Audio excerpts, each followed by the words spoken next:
Hello दोस्तों, आप सभी को प्रभु यीशु मसीह के नाम में जय मसीह की। परमेश्वर के नाम की स्तुति हो, परमेश्वर के नाम की महिमा हो। एक बार फिर से मैं आप सभी का स्वागत करती हूँ मेरे एक और नए वीडियो में।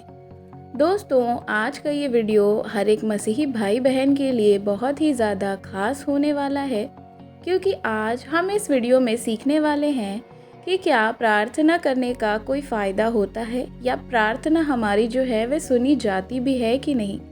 आज बहुत सारे लोगों के मन में ये सवाल आते हैं कि हम जो प्रार्थना करते हैं, जो हम वचन पढ़ते हैं, जो भी हम परमेश्वर से मांगते हैं, क्या हमें उसका कोई फ़ायदा होता है या हमारी प्रार्थना सुनी भी जाती है या नहीं। तो आज की इस वीडियो में मैं आपको ये सारी चीज़ों को बहुत ही डिटेल में बताने वाली हूँ।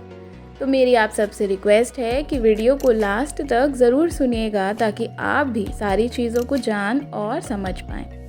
तो चलिए ज़्यादा देर नहीं करते हैं और वीडियो को शुरू करते हैं। वीडियो शुरू करने से पहले अगर आप मेरे चैनल पर नए हैं तो चैनल को सब्सक्राइब करना बिल्कुल भी ना भूलें। तो हम वीडियो को शुरू करते हैं।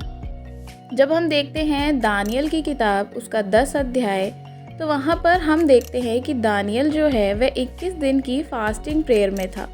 तो स्वर्गदूत जो है वह दानियल के पास आता है और उसे बताता है कि पहले ही दिन जब उसने प्रार्थना करनी शुरू की थी, उस दिन उसकी प्रार्थना सुनी गई और उसे उस दिन जो है स्वर्गदूत उसकी प्रार्थना का उत्तर लेके स्वर्ग को निकल पड़ा। जब हम 13वीं आयत में देखते हैं तो वहाँ इस प्रकार से लिखा है, स्वर्ग और दानियल को बताता है कि जब वह लेके जा रहा होता है उसकी प्रार्थना को, कि फारस के राज्य का जो प्रधानमंत्री है वह क्या है 21 दिन तक क्या करेगा, मेरा सामना किए रहेगा। परंतु जो मिकाएल स्वर्गदूत था, जो मुख्य प्रधानों में से था, वह मेरी सहायता के लिए आए हैं। 20 आयत में जब हम देखते हैं तो वहाँ बताते हैं कि स्वर्गदूत बताता है कि अब मैं फारस के प्रधान से लड़ने को लौटूंगा और जब मैं निकलूंगा तब यूनान का प्रधान आएगा। तो हम यहाँ देखते हैं कि स्वर्गदूत के साथ लड़ने को वह आएंगे। अब ये फारस का प्रधान, यूनान का प्रधान, ये कोई इंसानी राजा नहीं है। जब हम देखते हैं ये वह गिरे हुए स्वर्गदूत हैं, वह दुष्ट स्वर्गदूत हैं जो फारस यानी पर्शिया और यूनान यानी ग्रीस देश के ऊपर राज्य करते हैं। तब उन्हें पता चला कि स्वर्ग से दूत प्रार्थना के उत्तर को लेकर के आ रहा है। तो उन्होंने उस स्वर्गदूत को रोकने की पूरी कोशिश करी कि दानियल की जो प्रार्थना जो उसने पहले दिन से ही की थी, और स्वर्गदूत भी पहले ही दिन स्वर्ग के लिए निकल पड़ा था। तो रास्ते में क्या होता है कि एक आत्मिक युद्ध परमेश्वर के दूत और शैतान के दूतों के बीच में होता है। वहाँ हम देखते हैं कि उनकी लड़ाई होती है। ऐसा ही होता है जब हम भी प्रार्थना करते हैं। हमारी प्रार्थना स्वर्ग और पृथ्वी को हिला देती है। जब हम वहाँ पे पढ़ते हैं 12 आयत में, तो वहाँ इस प्रकार से लिखा है, क्योंकि हमारा ये मलयुद्ध जो है वह लहू और मांस से नहीं, परंतु प्रधानों से या अधिकारियों से नहीं, परंतु इस संसार के अंधकार से है। यानी कि जो इस संसार में अंधकार है उससे है, और जो कि हम देख सकते हैं कि वे क्या है, आत्मिक सेना है जिसकी जो आकाश के बीच में रहती है। इस वचन में लिखा है कि हमारी लड़ाई किसी इंसान के साथ नहीं, किसी धर्म के साथ नहीं है, किसी जाति के साथ नहीं है। हमारी लड़ाई शैतान के साथ है और शैतान के प्रधानों के साथ है, जिसके बारे में स्वर्गदूत जो है वह दानियल को बताता है। जब वह क्या कर रहा होता है, प्रार्थना कर रहा होता है। इज़राइल के ऊपर अपना अधिकार करना और इज़राइल देश को ख़त्म करना, या आप जानते हैं कि आज जो है भारत देश का जो नाम क्या है, पारस देश के आराम से भी जाना जाता है। और आज भी फारस का प्रधान जो है उसे ईरान देश के ऊपर राज्य करता है, और आज भी ईरान देश जो है वह इज़राइली देश को ख़त्म करने में लगा है। पर ऐसा होगा नहीं, क्योंकि हमें बाइबल बताती है जब भी हम प्रार्थना करते हैं तो वह हमारी प्रार्थना को जो है सुनते हैं, और उसी समय वह सुनी जाती है, और उसी समय परमेश्वर जो है वह स्वर्ग में हमारी प्रार्थना पर काम करने लग जाते हैं। हो सकता है आप किसी काम के लिए कई दिनों, हफ्तों या सालों से प्रार्थना कर रहे हों और वह काम पूरा होता आपको नज़र नहीं आ रहा हो। तो इसका मतलब ये नहीं है कि हमारी प्रार्थना सुनी नहीं जा रही। या फिर प्रार्थना करने से कुछ होता ही नहीं है। तो हम यहाँ बाइबल में देख सकते हैं कि जो दानियल है, जब हम उसकी 10 की 11 आयत में पढ़ते हैं तो हम पाते हैं कि हमारी प्रार्थना स्वर्ग और पृथ्वी को हिला देती है। प्रार्थना करने से ही स्वर्गदूत जो है वह भेजे जाते हैं और प्रार्थना ही से शैतान पर विजय प्राप्त होती है। परमेश्वर के लिए प्रार्थना इतनी महत्वपूर्ण है कि परमेश्वर अपने भवन, अपने मंदिर, अपनी चर्च में को प्रार्थना का घर यानी प्रेयर हाउस कहते हैं। परमेश्वर ने अपने भवन को प्रार्थना का घर कहा, यानी परमेश्वर की नज़रों में हमारी प्रार्थना बहुत ही कीमती है। इतनी कीमती है कि बार बार जो है बाइबल में परमेश्वर ने वायदा किया है कि परमेश्वर प्रार्थनाओं का उत्तर देगा, जिसके बारे में हम पढ़ते हैं बाइबल में। तो जब हम बाइबल में पढ़ते हैं तो वहाँ पर इस प्रकार से लिखा है कि वहाँ पर केसरिया नामक में वहाँ पर एक मनुष्य था जो क्या था, इटालियन पलटन का सूबेदार था। जब हम वहाँ पे पढ़ते हैं तो वहाँ लिखा है कि उसने कहा कि पूरे 4 दिन पहले मैं घर में दोपहर के 3 बजे प्रार्थना कर रहा था कि देखो एक पुरुष चमकीला वस्त्र पहने हुए मेरे सामने आके खड़ा हुआ और स्वर्गदूत कहने लगा कि तेरी प्रार्थना सुन ली गई और परमेश्वर के सामने तुझे स्मरण किया गया। बाइबल हमें बताती है कि हर रोज़ लगातार जो प्रार्थना करता है उसकी प्रार्थनाओं के कारण स्वर्गदूत भेजा जाता है। बाइबल ये भी बताती है कि स्वर्ग में हमारी प्रार्थनाएं इकट्ठा की जाती हैं। एक भी प्रार्थना इधर उधर नहीं होती। हमारी प्रार्थना को सोने के कटोरे में इकट्ठा किया जाता है, जिसके बारे में हम जब पढ़ते हैं तो प्रकाशित वाक्य उसका 5 अध्याय और उसकी 8 आयत में लिखा है, और हर एक के हाथ में जो है वह धूप से भरे हुए सोने के कटोरे हैं, जो कि पवित्र लोगों की प्रार्थनाएं हैं। पुराने नियम में परमेश्वर ने आज्ञा दी थी कि भवन यानी मंदिर में हर सुबह शाम वेदी के ऊपर धूप जलाया जाए, और उस धूप को जलाने के लिए परमेश्वर एक खास यानी कि जो है एक खास तरह का उन्होंने वहाँ पे चीज़ को बनाने के लिए कहा था, और उस वेदी के ऊपर ही उस धूप को सुबह शाम जलाया जाता था।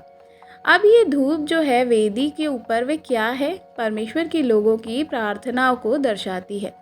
जिस तरह धूप के जलाने से धूप का धुआं ऊपर जाता है, उसी तरह विश्वासी लोगों की प्रार्थनाएं भी स्वर्ग में इसी प्रकार से ऊपर जाती हैं, जो कि परमेश्वर के सामने पहुंचती हैं।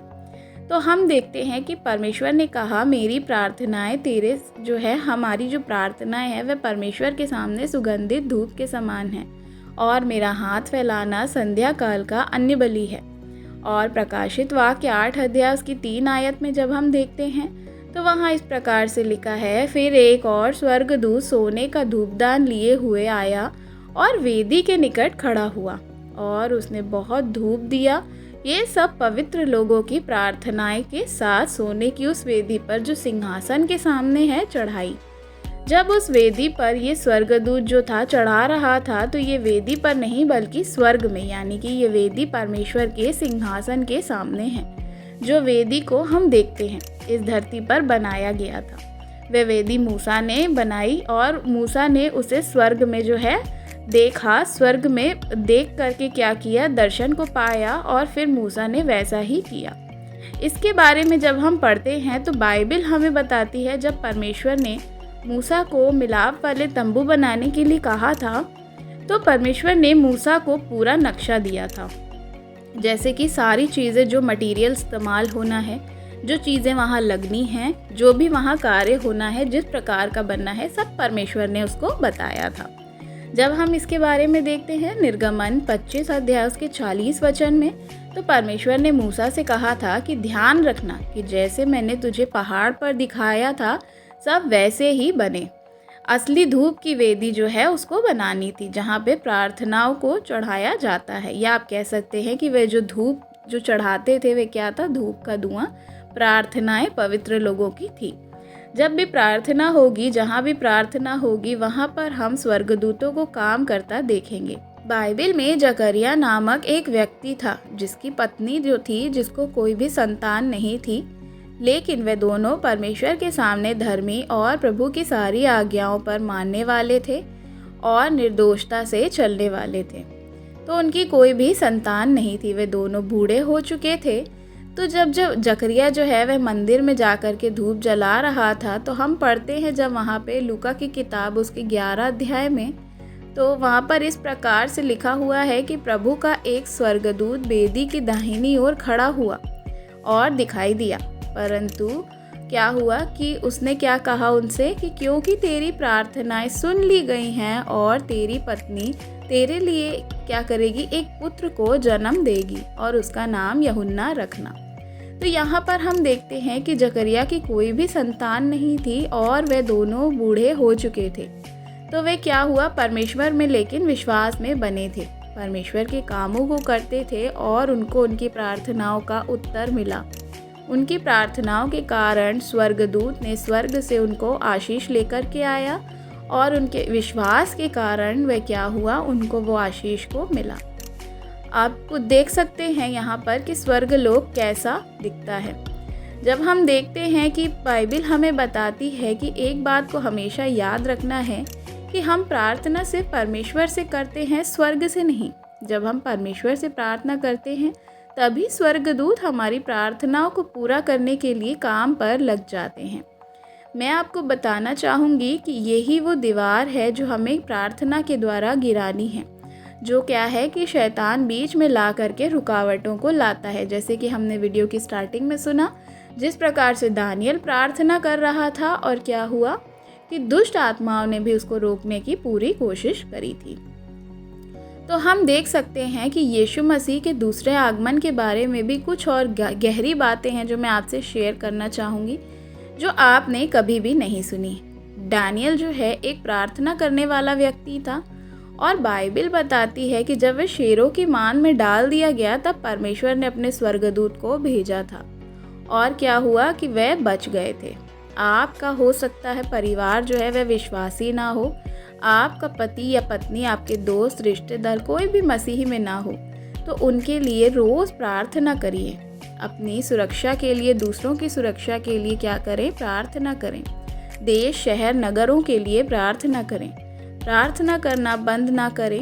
फिर किसी को अपनी प्रार्थना से आप क्या कर सकते हैं, बचा सकते हैं, या आपकी प्रार्थना जो है वह स्वर्ग को भी हिला सकती है, क्योंकि हम जानते हैं कि हमारी कोई भी प्रार्थना जो है वह खाली नहीं जाएगी। हमारी प्रार्थना परमेश्वर के सामने रहती है, क्योंकि हमारा परमेश्वर कोई मुर्दा परमेश्वर नहीं है, वह जिंदा परमेश्वर है, जिसने दानियल को शेरों की मान से बचाया था, जिसने स्वर्ग और पृथ्वी को बनाया था, जिसने हमें अपने बेटे और बेटियां बनाया है, जिसने अपने लोगों को कभी भी अकेला नहीं छोड़ा, चाहे वह मुसीबत हो, चाहे वह किसी भी तरह की परेशानी हो। याद रखें कि परमेश्वर और उसके स्वर्गदूत आपसे एक प्रार्थना जो है वह परमेश्वर सुनते हैं, परमेश्वर के सामने रहते हैं और स्वर्गदूत उन प्रार्थनाओं को तुरंत ही लेकर के जाते हैं। आपकी ही प्रार्थना से धरती और स्वर्ग में हलचल मच सकती है। तो मेरे प्रियो, मेरी आपसे रिक्वेस्ट है कि यदि आप आज से प्रार्थना नहीं करते हैं तो प्रार्थना करना शुरू करें, क्योंकि आपकी प्रार्थनाएं परमेश्वर के सामने सुगंधित धूप के समान हैं। वीडियो अच्छा लगा हो तो वीडियो को लाइक ज़रूर करिएगा। मसीही भाई बहनों के साथ इस वीडियो को शेयर ज़रूर करिएगा, ताकि वह भी जान सकें और प्रार्थना को रोज़ करें। चैनल पे नए हैं तो चैनल को सब्सक्राइब ज़रूर करिएगा। कमेंट में आप हमें अपनी राय बता सकते हैं। God bless you. जय मसीह की।